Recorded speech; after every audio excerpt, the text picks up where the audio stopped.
Pastor Lev, today I just felt it in my spirit this morning, and that's why we are having this.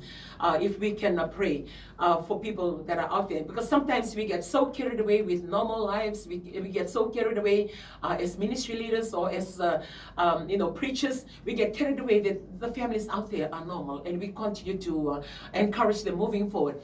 But we always, for me, I admit it for myself, I'm always forgetting that there are some standing on the roadside. There are some standing and watching everything that is happening before them, and they don't have the sense of belonging. So if you're looking and hearing us today, we would like to pray with you.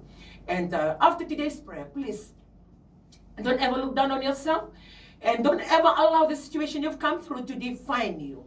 You stand tall and stand strong today and say to yourself, no, I have a life to live, and I have a God that I serve. Amen. I've always spoken to my grandsons, and I know you're listening to me today. What Dana always tell you people, never allow the mistakes of your parents to define you. Stand tall today and believe in your God. Because if no one is going to be there for you, your God is going to be there for you.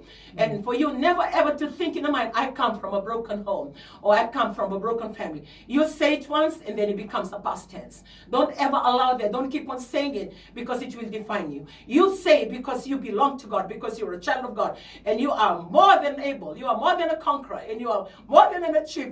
And that goes for every child that are listening to us today. Look, I know you may be feeling so bitter towards your parents, or things that they've done. You've never found a space in your heart to forgive them.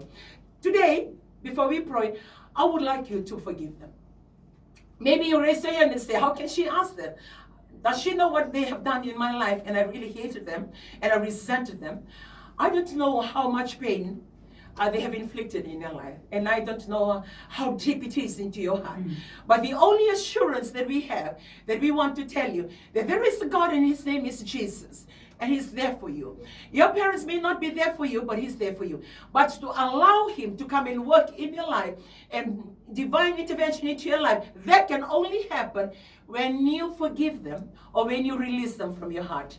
And if you want that for yourself, today is the day. If you know that today is the day that you want to let go of all this bitterness, resentment, all these things that is defining you, then you need to stand up today and say, okay, I will let go. I will forgive my parents. I will embrace God. I will love him, because he becomes the focus of my life.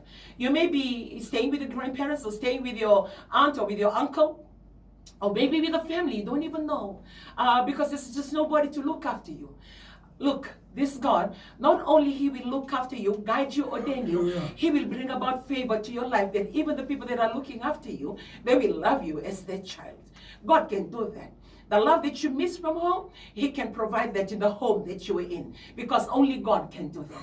So we will take this time to pray for those of you that have been, rejected, not only the children, and also for the couples, wives, and maybe husbands.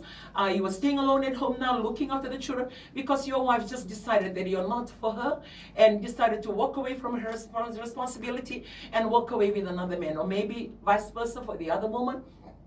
Just walk away from the responsibility at home, and you're stuck there feeling so much hurt. Or maybe your wife walked away with your best friend, or maybe your husband just had an affair with one of your family member, and all those things that has happened, it is so hard to fathom. And the deeper hurt that you're going through this morning, and all the domestic abuse, the punches and everything that is happening at home, it's not really a good environment or a good feel for you this morning, and you don't know. You are torn between, and you don't know where to start. You are reaching the edge of committing suicide, or feeling so much depression that you want to do that to yourself. I will also remember you in prayer this morning, because we will be praying from the rejection. We will be praying for the broken homes. And this is the last one to you, child, young girl. Maybe you're still in school, or maybe you are working already, maybe very young, but you have you are unwanted pregnancies, teenage pregnancy, unwanted, meaning never planned, but just happened. And you have been rejected by your parents, or rejected by your family, or by the community because of the things that have happened, or maybe by the church because it happened in the church. And regardless, whatever that you're going through, please know today, that's not the end of the world.